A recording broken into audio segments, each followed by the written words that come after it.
ব্রাহ্মণবাড়িয়ায় মানহাজগত বিরোধকে কেন্দ্র করে মসজিদ ভেঙে ফেলা হয়েছে, বিষয়টা কতটা সঙ্গত, কিভাবে মুসলিমদের মধ্যে পারস্পরিক সৌহার্দ্য বাড়ানো যেতে পারে? খুবই দুর্ভাগ্যজনক একটি ঘটনা এটি। আমি এই ঘটনার তীব্র নিন্দা জানাচ্ছি এবং আমি মনে করি কোনো আকিদা, কোনো বিশ্বাসের মানুষের উপাসনালয়ে আঘাত করা এটা ইসলামের শিক্ষা নয়। আপনার যদি কারোর সাথে বিরোধ থাকে, ভিন্নমত থাকে, আপনি যদি মনে করেন কেউ ভুল করছেন, বাড়াবাড়ি করছেন, তাহলে সেক্ষেত্রে সেটার প্রতিকারের হাজারো উপায় আপনি বের করতে পারেন, কিন্তু উপাসনায় আঘাত করা এটা কোনো প্রতিকার হতে পারে না।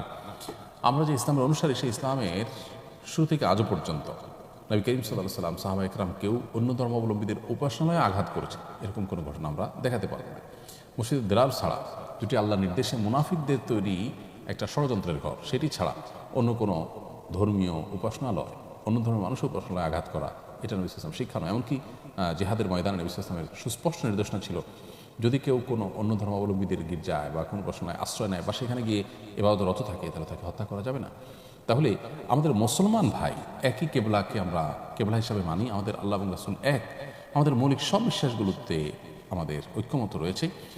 এরকম ভিন্ন মতের মানুষদের মসজিদ ভেঙে দেওয়া এটা খুবই গর্হিত একটা কাজ। আমাদের মনে রাখা দরকার, কোনো জায়গাকে মসজিদের জন্য যখন কেউ ওয়াকফ করে দেয়, সেটা আল্লাহর হয়ে যায়, তখন সেই ঘরে হাত দেওয়ার আল্লাহর ঘরে হাত দেওয়া একই জিনিস। আমার সাথে তার মতের ভিন্নতা থাকতে পারে, কিন্তু ঘরটা আল্লাহ, দিন শেষে আল্লাহর ঘর ভাঙা কোনো অবস্থাতে জায়েজ নয়। বাংলাদেশ আমাদের আশেপাশের অন্য যে কোনো দেশের চাইতে সাম্প্রদায়িক সম্প্রীতি এবং পরমত সহিষ্ণুতার জন্য উজ্জ্বল উদাহরণ।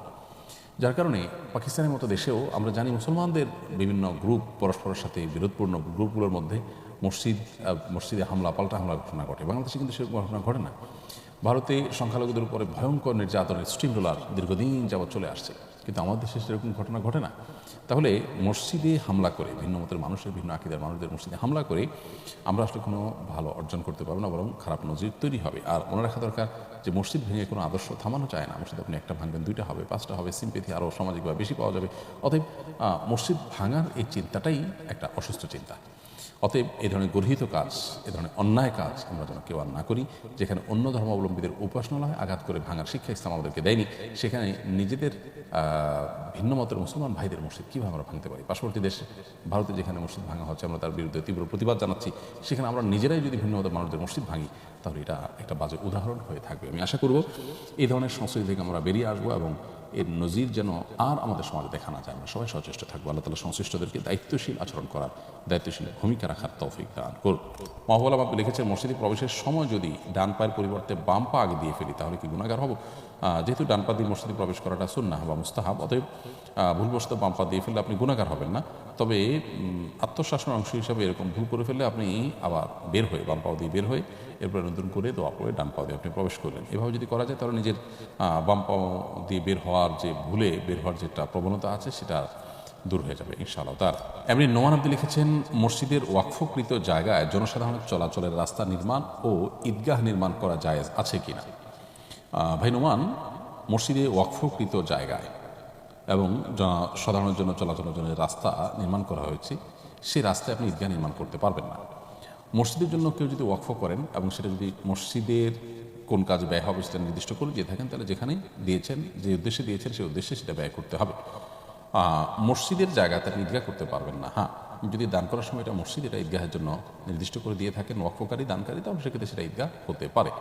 মসজিদের জায়গায় মসজিদের কল্যাণমূলক, যেমন মসজিদের ইমাম সাহেবের ঘর অথবা কোনো ভাড়া দেওয়ার জন্য ভবন বা মসজিদের রিলেটেড যে জিনিসগুলো আছে, যেগুলো মসজিদের স্বার্থে ব্যয় হবে, সেরকম কিছু করা যাবে। মসজিদের জায়গায় যেমন মাদ্রাসা নির্মাণ করা যায় না, ঠিক একইভাবে আপনার ঈদগাহ নির্মাণ করা যায় নাই। আর মানুষের চলাচলের রাস্তা, এটা তো রাস্তা হিসাবে নির্মিত, অতএব সেখানে ঈদগাহ বানাতে পারবেন না। প্রত্যেকটা দানের যে উদ্দেশ্য আছে, সেই উদ্দেশ্য অনুযায়ী সেটাকে ব্যবহার করতে হবে। সম্প্রতি কিশোরগঞ্জের কুলিয়ারচরে এক শিশুর পিতা তার সন্তানকে নিয়ে বাড়ি যাওয়ার পথে অতি উৎসাহী জনতা শিশু অপহরণকারী অভিযোগে শিশুটির সামনে লোকটিকে বেধড়ক মেরেছে। পরবর্তীতে প্রমাণিত হয় যে শিশুটি তারই মেয়ে। জনতার অতি উৎসাহের কারণে প্রায় এই ধরনের ঘটনা ঘটে। প্রতিনিধিত্বশীল আলম সাহেব বিষয়ে কিছু বলবেন আশা করি। দেখুন, আমরা বরাবরের মতো এখনও বলবো যে আইন হাতে তুলে নেওয়ার এই প্রবণতা, এটা সবসময় নিন্দনীয়। আমাদের প্রিয় নবী সাল্লাল্লাহু আলাইহি সাল্লাম মদিনা রাষ্ট্র যখন কায়েম করেছেন, তিনি যখন মদিনা রাষ্ট্রের বিচারকের ভূমিকায় ছিলেন, কোনো সাহাবী কোনো অপরাধের কারণে কাউকে শাস্তি দিতে যাননি। 1450 বছর আগের সমাজে যেখানে এই বিষয়গুলো খুবই সাধারণ ছিল, সেখানেও তারা নবীজির কাছে কোনো অপরাধীকে অপরাধী মনে হলে জিজ্ঞাসা করতেন, হে আল্লাহর রাসূল, আমি কি তার জন্য এই শাস্তি কার্যকর করব, আমি কি তার গর্দান উড়িয়ে দিব, তার মৃত্যুদণ্ড কার্যকর করব? অর্থাৎ নবী সাল্লাল্লাহু আলাইহি ওয়াসাল্লামের কাছে জিজ্ঞাসা করতেন। তার কাছে মনে হয়েছে বিষয়টা প্রমাণিত এবং লোকটা দোষী, তারপর নবী সাল্লাল্লাহু আলাইহি ওয়াসাল্লামের পারমিশনের অপেক্ষা থাকা, এটা হলো বিচারিকভাবে বিষয়টিকে প্রমাণ হওয়া পর্যন্ত অপেক্ষা করার মতো বিষয়। অতএব এ ধরনের বিষয়ে যদি আমরা আইন হাতে তুলে নিই, আমার যা ভালো মনে হয় সেটাই আমি করা শুরু করে দিই, তাহলে সন্দেহাতীতভাবে সমাজ অস্থিতিশীল হবে এবং এ ধরনের অনাকাঙ্ক্ষিত, অনভিপ্রেত এবং অপ্রত্যাশিত ঘটনা আরও বেশি বেশি ঘটতে থাকবে। বিধায় আমরা এই আইন হাতে তুলে নেওয়ার কালচার থেকে বেরিয়ে আসার চেষ্টা করব এবং এখান থেকে নিজেদেরকে যথাসম্ভব আমরা বিরত রাখার চেষ্টা করব। সেই সাথে আইনের শাসন যত কার্যকরভাবে বাস্তবায়ন হবে, তত বেশি মানুষ আইন হাতে তুলে নেওয়ার প্রবণতা থেকে সরে আসবে ইনশাআল্লাহ।